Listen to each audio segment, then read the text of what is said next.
यो अद्य सैन्यो वधो घायोनामुदीराते युवन्तम् मित्रावरुणा भस्मज्यावयतम्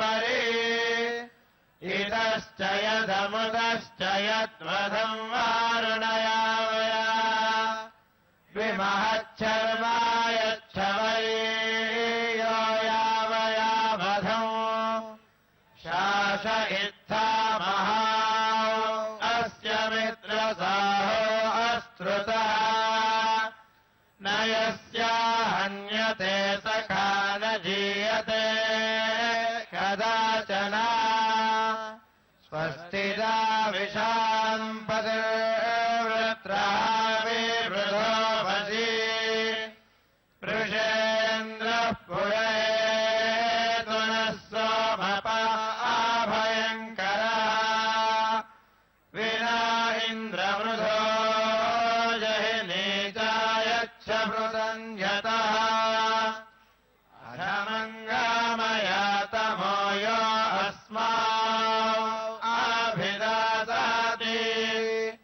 विरक्षो विवृधो विवृत्रस्य हनूरुजा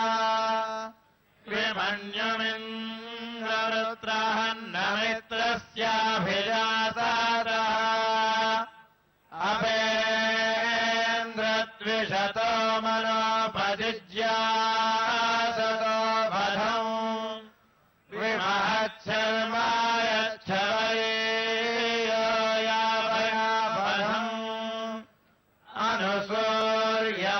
सूर्यमुदायताम् हृद्योतो हारिमाचाते घोरोहीमस्य वर्णेन तेन त्वा परिरद्मसि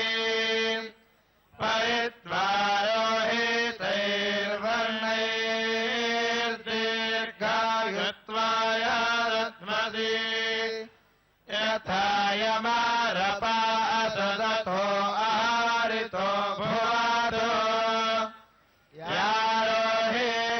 यारोहिणीर्देवत्या गावो या उदरोहिणी रूपम् रूपम् मयो यस्ताभिष्टा परिरत्मसि शुगे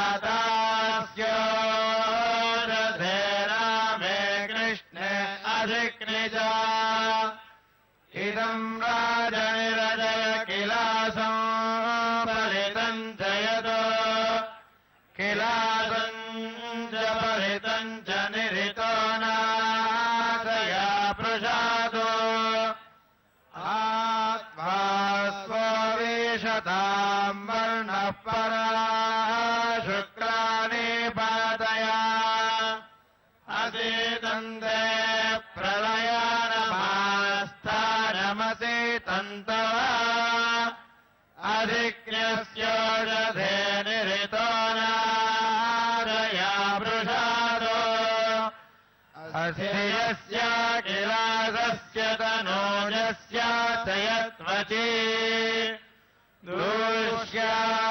दूष्याकृतस्य ब्रह्मणा लक्ष्मश्वेतमानीयसम् सुपर्णो जातप्रथमस्तस्य त्वम् वित्तमाधिता तदा सुरेयुधाचितारूपम् चक्रे वनस्पतीनो असुरी चक्रे प्रथमेदम् कीलासभेषजमिदम् कीलासनाशानम् अनेन षत्किलासम् सरूपामकरत्वजो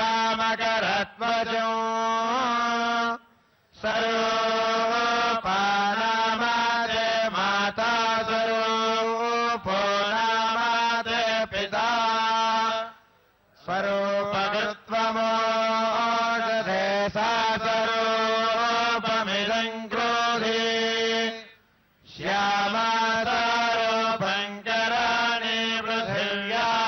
ध्युद्भ्रोता इदमोषप्रसादय पुनः रूपाणि कल्पया यदग्निरापो अनाहत् प्रविश्य यत्र गृह्ण्वन्धर्मधृतो नमांसि तत्र रावः परमम् जनित्रम् सहस्रम् विद्वान् परिवृन्धिरक्मन् यद्यर्चिर्यधिवासी शोचिः साकल्येषि यदेवाते जनित्रम्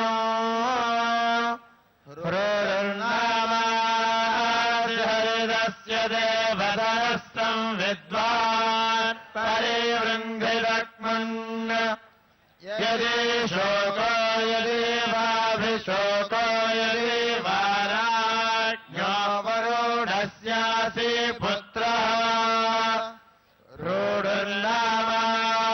रूढुर्नामादिहरिदस्य देवतनस्तम् विद्वान् परिवृन्धिरक्मन् नमः शीताय धक्मने नमो रूराय शोदिशे कृणोमि योऽन्येद्योभयज्वरभ्येति तृतीयकाय नमोऽस्तु धक्मने आरे एतावस्मदस्तु हेतिर्देवासो असतो आरेऽस्मायमस्याथा सखासावस्मभ्यामस्तु रातिः सखेन्द्रो भगः सविता चित्रराधा यूयन्नः प्रवदो न पान्मरुतः सूर्यत्वजसा शर्मा यच्छाधत प्रधा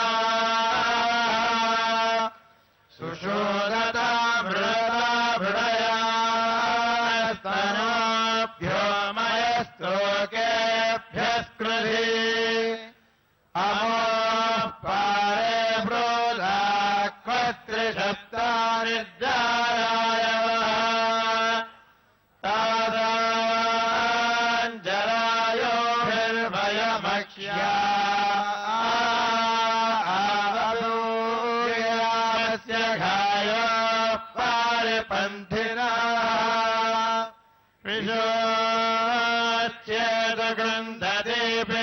विशोच्येदगृन्धदीपिनागमिव बिभ्राति विश्वक्पुनर्भुवा मनसा वृद्धा गायवाः न भावश्रमाजगन्नार्भगा अभिधारुजो वेणोरद्गा इवाभिदोरा वृद्धा गायवाः प्रेतम् पादो प्रस्फोरतम् वहादम् वृणतो गृहान् इन्द्राण्येषु प्रथमाधीतामोषिता पुरः उपप्रागात् देवो अग्निरक्षोहामीव जाताः दहन्नपत्वया विना जातुधानान् किमेदिनः प्रतीदयातुधानान् प्रतीदेव किमेदिनः प्रतीदे कृष्णवर्तने सन्दायातु धान्याः या सजा पशपानेन याघम् रामादधे या रथस्य हराणाय जातमारेभे तोकमत्तु सा पुत्रमत्तु यातु धानेश्वरारमुदनस्यो अथ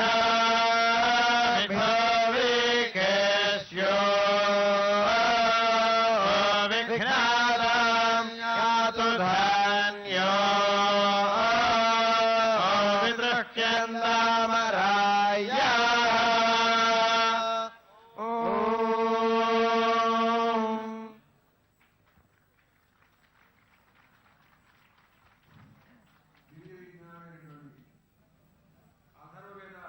పాఠాన్ని విన్నాం. భగవద్ ఉపాధ్యాయులు వారు దీన్ని నడిపించారు. వారికి సభా తరఫున ధన్యవాదాలు తెలియజేస్తున్నాను. అథర్వవేదం ఇది ఒక చిత్రమైనటువంటి దివ్య విజ్ఞానాన్ని ఇస్తుంది మనకి. ఇది భౌతికంగా లోకయాత్ర, శరీరయాత్ర, జీవయాత్ర ఇదంతా జరగాలి.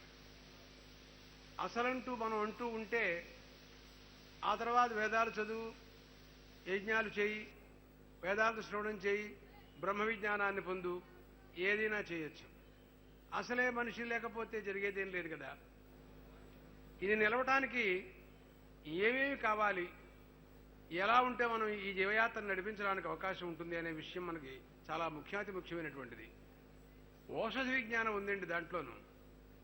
చాలా గొప్ప విషయాలు ఇప్పుడు దాంట్లో వారు పఠించారు. ఉదాహరణకి ఒక రోగం, జన్మాంతర కృతం పాపం వ్యాధి రూపేణ బాధతే తచ్చాంతిరౌషధైర్దానైర్జపహోమ సురార్చనై అని ఒక శాస్త్రం ఉంది. ఈ రోజున మనం రోగగ్రస్తులమై ఆయా రోగాలతో బాధపడుతున్నాం. దీనికి కారణాలు ఏమిటి అని మనం విచారించినట్టయితే జన్మాంతర కృతం పాపం ఈ రోజున వ్యాధి రూపంతో మనకి ఈ బాధను ఇస్తోంది అనే విషయాన్ని మన పెద్దలందరూ చెప్పారు. దీనికి ఏమిటి పరిహారం అనే విషయం కూడా ఆలోచించి తచ్చాంతి రౌషధై అన్నారు. మందులతో దీన్ని శాంతిని చేసుకోండి అన్నారు. దాన్ని తగ్గింప చేసుకోవటం. దానై జపహోమ సురార్చనై, దానాలు ఇంకా మిగతావి హోమాలు, దేవతారాధనలు వగైరా. అటువంటి దాంట్లో ఔషధ విజ్ఞానం ఇప్పుడు అంటాడు, ఈ వ్యాధులలో శారీరకమైనటువంటి చర్మానికి సంబంధించిన వ్యాధి, ఇంకా అనేక రకాల వ్యాధులు. ఒకటి దాని గురించి వాళ్ళు పఠించినటువంటి మంత్రాల్లో ఉన్నాయి. బొల్లు ఉంది, ఇది చర్మ వ్యాధి. ధర్మశాస్త్ర ప్రకారంగా కానీ ఇంకా కొన్ని కారణాల వలన అది కొంచెం ఉగ్రమైన వ్యాధిని, ఆ వ్యాధిని నివారణ చేసుకోవటం మంచిది అని అది కొంచెం హేయంగా శాస్త్రకర్తలు చెప్పారు. ఇంకంతకంటే నీచంగా మనం చెప్పవద్దు సభాముఖంగా. అటువంటి దానికి మార్గాలు ఏమిటి అని విచారణ చేస్తే వాళ్ళు కొన్ని చెప్పారు. కొన్ని ఔషధులు దాన్ని అభిమంత్రణ చేసి దాన్ని వాళ్ళు ఒక విధానంలో మసిలాగా తయారు చేసేస్తారు. అభిమంత్రణ పూర్వకంగా చేయాలి. అదంతా కూడా చేసిన తర్వాత ఈ తెల్లటి శరీరం మీద దీన్ని లేపనం చేస్తారు. చేస్తే అప్పుడు అంటుంది, ఆ మంత్రం మాట్లాడుతూ అంటాడు, ఈ తెలుపుని నువ్వు నలుపు చెయ్యి, రామే కృష్ణే అసిక్నిచ అనే మంత్రం, రక్తంజాతాస్యోషధే రామే కృష్ణే అసిక్నిచ ఇదగం రజనిరజయ అనే మంత్రాల్లో మాట్లాడతాడు. ఈ శరీరం మామూలుగా ఒక రంగులో మనకు శరీరం ఉంది. ఎర్రగా ఉన్నవాడు ఎర్రగా శరీరం ఉంటుంది అనుకుందాం. తెలుపు పడింది. తర్వాత దానిపైన ఈ లేపనం చేశాడు, నలుపు రంగు రావాలి అంటాడు. ఏమయ్యా, మామూలు శరీర రంగు రావాలని కోరకుండా నల్లగా అయిపోవాలని కోరతాడేంటి అంటే, ఆ రకంగా కోరితే తర్వాత కొంతకాలానికి మామూలు శరీరంలో కలిసిపోతున్నది. మనకి ఎక్కడైనా దెబ్బ తగిలిందని గాయపడ్డామనుకోండి, తర్వాత మందు పూశాడు అనుకోండి డాక్టర్ గారు, అక్కడ పెచ్చు ఊడింది అనుకోండి, నల్లబడుతుంది. ఏం కంగారు పడక్కల్లా, కొంతకాలానికి మామూలు శరీరంలాగా మారిపోతుంది. కానీ తెల్లగా ఉండే వ్యాధి మాత్రం ఇది శరీరంలో ఉండకూడదు. దాన్ని పోగొట్టుకోవాలి. అలాంటి విజ్ఞానం దాంట్లో మనకు కనపడుతోందండి. మనకి ఇంకా రామాయణంలో తెలుసు, అనుసంధానకరణి, విశల్యకరణి, ఇలాంటివన్నీ, సంజీవిని, ఇలాంటివి ఆంజనేయ స్వామి పట్టుకొచ్చాడని. మరి ఇప్పుడు కూడా మన దేశంలో కొన్ని చోట్ల, తిరుపతి ప్రాంతంలో పుత్తూరులో ఒక ఊరుంది, అక్కడ కూడా అనుసంధానకరణి ఆ రసం పూస్తారు వాళ్ళు. అలాంటివన్నీ కూడా మనకు తెలుసు. అలాంటి దివ్య విజ్ఞానం అంతా కూడా మనకు దాంట్లో కనపడుతోంది. తర్వాత భాగవతంలో చూస్తే రుక్మిణీదేవి కృష్ణ పరమాత్మ వివాహానికి ముందుగా అథర్వవేదజ్ఞులు పిలిపించి ఆధ్యాత్మిక, ఆదిదైవిక, ఆదిభౌతికమైనటువంటి విఘ్నాలన్నిటి కూడా పోగొట్టుకుని దాని ద్వారా హోమాలు చేయించుకుని వాళ్ళకి దక్షిణలు ఇచ్చి తర్వాత ఆవిడ గౌరీ పూజకు వెళ్ళినట్టుగా మనకి భాగవతం చెబుతోంది. అట్లాంటివన్నీ మనకి ఎన్నో వీళ్ళ వలన ఈ మంత్రాల వలన ఉపయోగాలు ఉన్నాయి. కేవలం ఇది దీనికోసం అని మాత్రం మీరు అనుకోవద్దు. దీని యొక్క ఉపనిషత్ భాగంలో చూస్తే ముండకోపనిషత్తు, మాండూక్యోపనిషత్తు అథర్వవేదానికి చెందినటువంటిది. అసలు ఆ మాండూక్యం అంటే మాండూక్యం ఏకమేవాలం ముముక్షూణాం విముక్తయ్య అన్నారు ప్రాచీనులందరూ కూడాను. ముముక్షువులకి ఒక్క మాండూక్యం చాలన్నారండి. అంటే అధ్యాత్మంలో దానికి అకార ఉకార ప్రణవంలో అకార ఉకార మకారాత్మ మకారములు, అలాగా విశ్వదేశ ప్రాజ్ఞులు, విరాట్ హిరణ్య గర్భ అవ్యాకృతులు, వీళ్ళ యొక్క అనుసంధానం ఎలా ఉంటుంది? ఇది యతీశ్వరులు రోజు కూడా ఉపాసన చేసేటువంటి అది ఒక దివ్యమైనటువంటి రాశి, విజ్ఞాన రాశి ఆ మాండూక్యోపనిషత్తు. ఒక్క మాండూక్యం చాలు అన్నారు. ముండకోపనిషత్తు ఉంది, అది ద్వాసుపర్ణా సవిజాసఖాయ సమానం వృక్షం పురుషస్వజాతే తయోరణ్య పిప్పలం స్వాద్వత్తి అనశ్నందన్యో అభిచాకశీతి అంటూ జీవేశ్వరుల యొక్క స్వరూపం ఎలా ఉంటుంది ఏమిటి అని ఎంతో మాట్లాడుతుంది. ఎన్ని విలువైనటువంటి ప్రసంగాలు ఉన్నాయో మనం చెప్పలేం. అలాంటి దివ్య విజ్ఞానం రాశి అంతటినీ కూడా మనం ఇక్కడ దాంట్లో కొన్ని భాగాలు విన్నాం. మనం ఒక వేదిక మీద దివ్య క్షేత్రంలో మరి ఇన్ని విజ్ఞానాలు, ఇన్ని వేదాలంటే ఒకసారి వింటే ఎక్కడ కుదురుతుందండి? మీ పాఠశాలలో మీరు మామూలుగా ఏదో కొన్ని చెప్పించుకుంటుంటారు, కొన్ని సభల్లో కొన్ని వేదాలే వింటుంటాం. కానీ ఇక్కడ అలా కాదే, అన్ని రాష్ట్రాల నుంచి అన్ని దేశాల నుంచి ఇక్కడికి వచ్చారు. మరి అందరూ కూడాను అన్ని వేదాలని కూడా పారాయణ చేస్తున్నారు. ఇది ఒకనొక దివ్య మహత్తరమైనటువంటి శక్తి సంపాదన ఇక్కడ జరుగుతుంది అని, ఒక శక్తి పుడుతుంది అని సాక్షాత్ శ్రీనివాసుడు ఆయన సంకల్పం ఇదంతా కూడాను.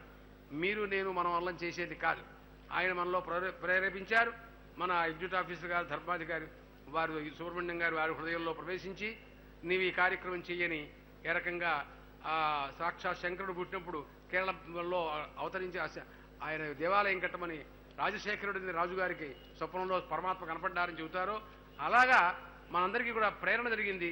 దాని ద్వారా ఎంతమంది ఎన్ని ప్రయత్నాలు చేస్తే మా పిఓ గారు ఉన్నారు అంటే ఆయన పావుగంట అరగంట సేపు ఫోన్లో అలా మాట్లాడుతూనే ఉంటుంటారు నాతో. ఆయన ఎందుకంటే ఎక్కడ రానేమోనని పాపం ఆయనకి యాదృద్దాతో ఏమండి ఏం చేస్తున్నారు మీరు టికెట్ ఎక్కువమండి ఇదే చెబుతుంటుంటారు ఆయన. ఆ రకంగా ఎంతోమంది ఎంతమందితో ఎన్ని మాటలు కబుర్లు చెప్పి ఇదంతమంది తీసుకొచ్చి ఇలా చేశారు అంటే అది ఇంక వాళ్ళకే తెలియాలి, నాకేం తెలియదు. కాబట్టి ఇదంతా దైవ కృప, మనందరికీ కూడాను ఆ దైవ కృపే. లేకపోతే ఇన్ని గంటల సేపు ఎక్కడ కాల్ చేయకుండా నేను మాత్రం కూర్చోలేదు. అసలు ఇది ఎలా కూర్చున్నాను అంటే సాక్షాత్ వైకుంఠవాసుడైన శ్రీనివాసే నన్ను కూర్చోబెట్టాడు అనుకుంటున్నాను. మీ అందరి అనుగ్రహం ఇదంతా కూడా.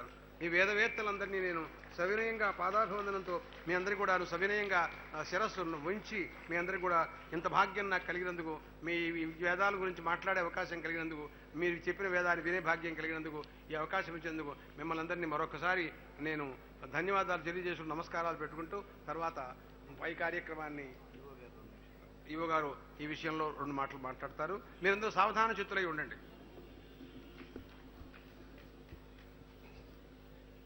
ఓం నమో వెంకటేశాయ. ప్రప్రథమంగా సెలక్షన్ గణాపాటి గారికి నా పాదాభివందనాలు. ఒక పక్క మనందరం ఎదురు చూస్తున్న వేద ఘోష, వేదాలు వింటుంటేనే చాలు మనకి సునాయాసంగా అప్రయత్నంగా స్వామివారి పాదాల దగ్గరికి తీసుకెళ్లే మహత్తరమైన శక్తి స్వామివారు కల్పించిన ఆ వేదంలో ఉన్నది.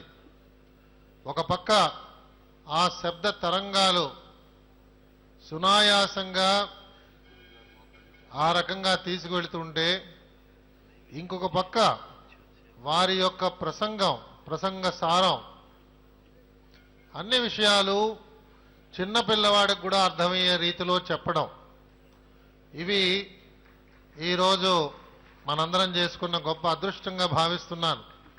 మనం పొద్దున్న అనుకున్నట్టుగా పుణ్యకాలం ప్రవేశించిన గొప్ప ఘడియల్లో మహత్తరమైన క్షేత్రంలో మనందరం కూడా పవిత్ర గోదావరి నదీ తీరంలో ఇలాంటి వేద అభ్యాసం చేసుకోవడం అందరి యొక్క దివ్య అదృష్టంగా భావిస్తున్నాం. ఇంకొక చిన్న విన్నపం మన వేద పండితులందరికీ కూడా, పెద్ద చిన్న అనకుండా మనందరం కూడా ఈరోజు ఆ వెంకటేశ్వర స్వామి యొక్క కృప వల్ల మన జీవన భృతికి సమస్యే లేకుండా సమాజంలో సగర్వంగా వేదాధ్యయనం చేసుకుంటూ జీవించగలిగే మహద్భాగ్యం లభించింది.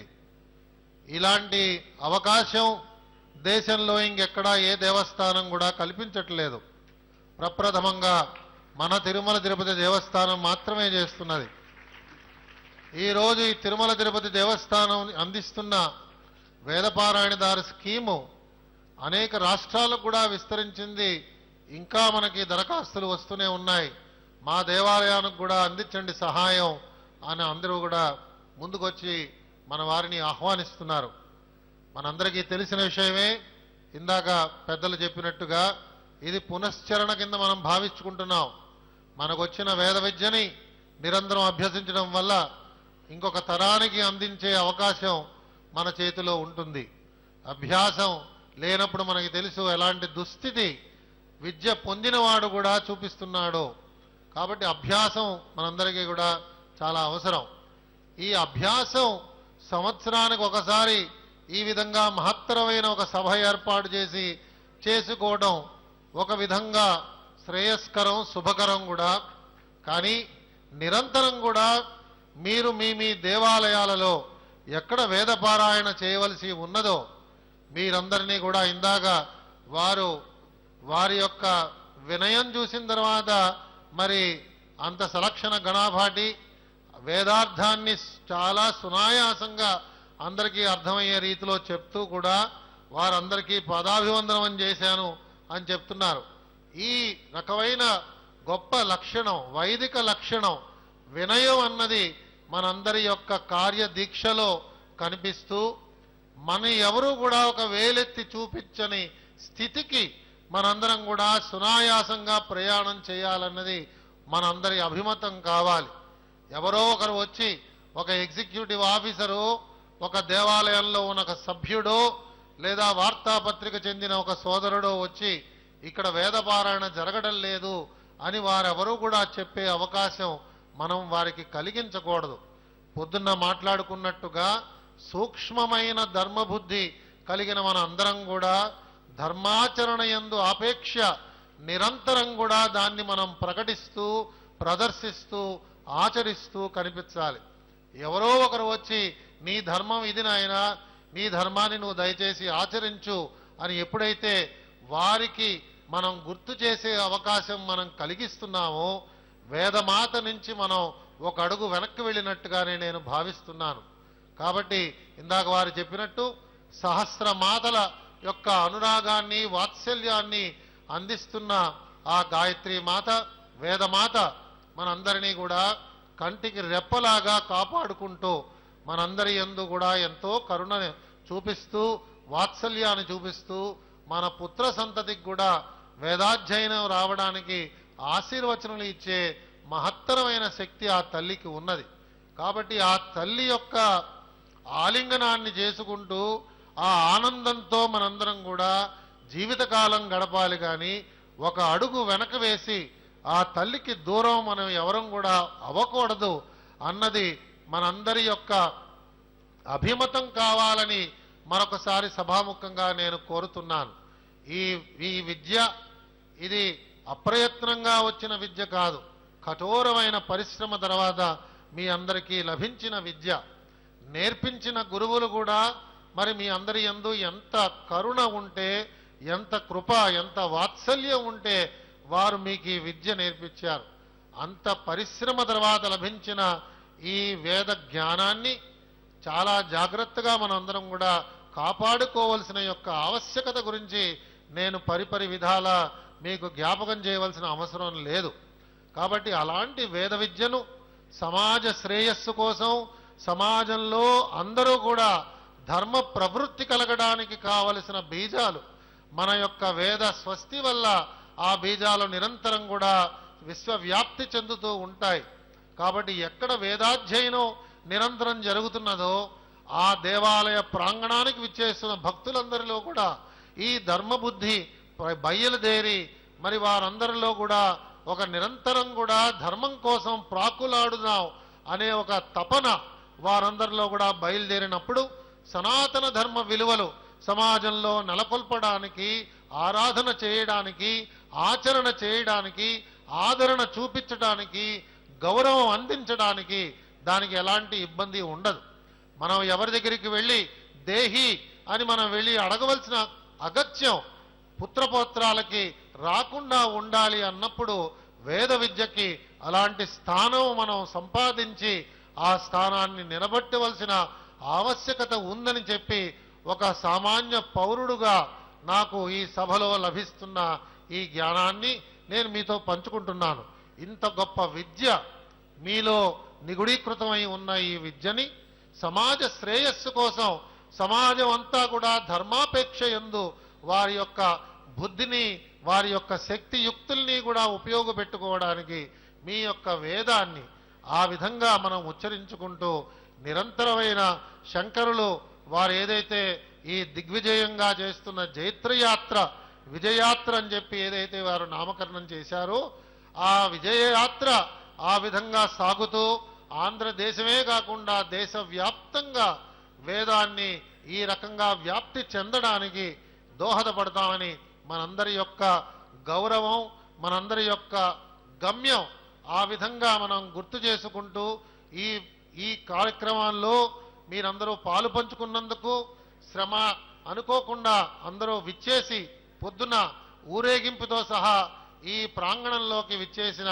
మీ అందరికీ మరొక్కసారి ధర్మకర్త మండలి అధ్యక్షులు, అలాగే ధర్మకర్త మండలి సభ్యులు, అలాగే తోటి అధికారులు అనేక మంది నాతో పాటు ఇక్కడ పనిచేస్తూ ఉన్నారు.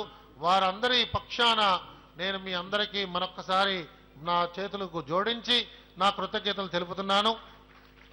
అలాగే మనందరికీ కూడా ఎంతో మధురమైన వాక్కులు వారి రెండు చేతులతో కూడా ధారపోసిన పెద్దలు ఘనాపాటి గారికి, సెలక్షన్ ఘనాపాటి గారికి మరొక్కసారి నా ప్రత్యేక ధన్యవాదాలు.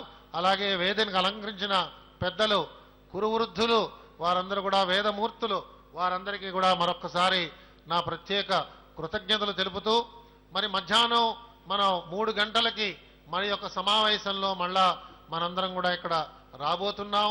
నేను అందరినీ వినమ్రతతో కోరేది, మీకు ఎంత అసౌకర్యమైనా కూడా సమయ పాలన గురించి దయచేసి ఎవరం కూడా ఎవరిని గుర్తు చేయవలసిన అవసరం లేకుండా దయచేసి 3 గంటలకి అందరం కూడా వేదికను అలంకరిద్దాం. మనకిచ్చిన సముచిత స్థానంలో మనందరం వచ్చి కూర్చుంటే 3 గంటలకి ప్రారంభం కావాల్సిన కార్యక్రమం గురించి, తదనంతరం చేయబోయే కార్యక్రమం గురించి మరొకసారి విభీషణ శర్మ గారిని గుర్తు చేయవలసిందిగా నేను వారిని కోరుతూ మీ అందరి దగ్గర సెలవు తీసుకుంటున్నాను. ఓం నమో వెంకటేశాయ. ఇంతటితో ఈరోజు యొక్క ప్రాతఃకాల సమావేశం పరిపూర్ణమైంది. మంగళం కోసలేంద్రాయ మహనీయ గుణాత్మనే చక్రవర్తి తనూజాయ సార్వభౌమాయ మంగళం. ఈ మంగళం చెప్పింది ఎస్విబిసి వాళ్ళకి, అక్కడికి వాళ్ళు లైవ్ ఆపేసుకుంటున్నారు కాబట్టి మీతో 2 మాటలు